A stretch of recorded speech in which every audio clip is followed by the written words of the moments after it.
if the lander lands successfully? What would that signify for India? For me, there could be no bigger statement of India's remarkable success as a nation. I'm not just saying it as an Indian diplomat. I'm saying it as a proud Indian. Think of it.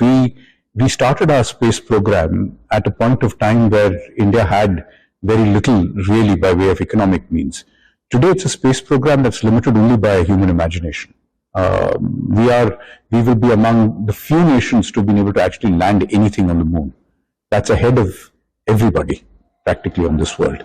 We have been able to run the space program even today at a price that is less, as we know, of even some Hollywood movies. So it's cost effective, it is technology intensive, it is a massively inclusive program. See the number of women who work in ISRO, and, for instance, and it is something that really fires the imagination of young people in India. So what's not to like? I mean, it is a brilliant example of everything that is aspirational about India.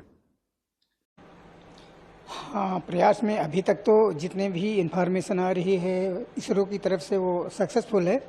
In case अगर किसी तरह की कोई difficulty आई तो इस बार इसरो ने इसको इसी तरह से तैयारी की है कि ज़्यादा फ्यूल रखा हुआ है, जिससे कि इसको अगर सूटेबल कंडीशंस नहीं बन पाई तो 4 दिन बढ़ा सकते हैं। वैसे काफ़ी चीज़ें टेक्निकली इसको बहुत ही स्ट्रांग किया है।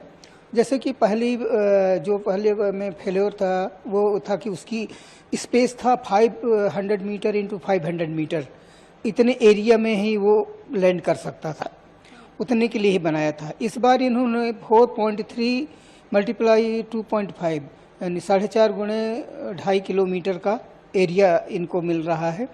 तो उस वक्त इनका जो हाई रेजोल्यूशन कैमरा विक्रम के साथ है वो ऊपर से इनिशियल जो 25 किलोमीटर ऊपर जब वहाँ पर लैंडिंग के लिए तैयार होगा वो उस वक्त उसको मॉनिटर करेगा कि सेफ लैंडिंग कहाँ हो सकती है, और अगर इन केस उसको सूटेबल जगह नहीं मिली तो फिर उसको 4 दिन के लिए खिसका सकते हैं। और फिर भी ज़्यादा उम्मीद है कि उसको सर्च करके वो सही टाइम पर ही हो। और इसके अलावा इनकी टेक्निकल दूसरी चीज़ ये है कि इसकी जो लेग्स हैं वो बहुत स्ट्रांग है। तीसरी चीज़, पहले 5 इंजन थे, इस बार 4 इंजन इन्होंने रखा है, और 5 इंजन से थोड़ा सा डिसबैलेंस हो रहा था। इसमें 4 इंजन से इनको बैलेंस लैंडिंग में बैलेंस की ज़्यादा संभावना है, तो इसको इम्प्रूव भी किया है।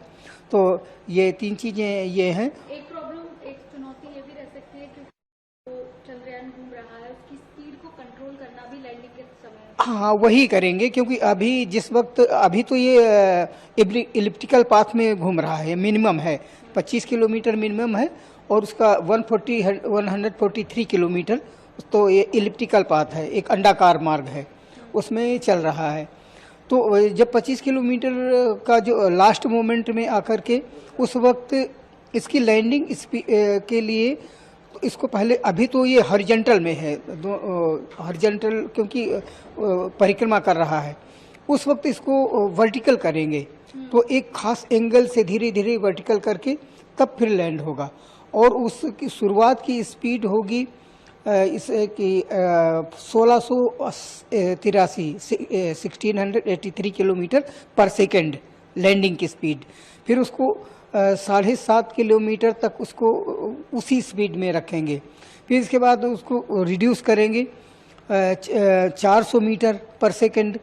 इसके बाद और ये 50 उसको 150 किलोमीटर पर सेकंड पर आएगा, फिर 50 किलोमीटर पर सेकंड में आएगा, सारी मीटर्स में है। और लास्ट के जो 10 मीटर की ऊंचाई होगी वो सबसे क्रूशियल होगी, उस वक्त ये टोटल वर्टिकल होगा और उसकी स्पीड हो जाएगी 2 मीटर पर सेकंड।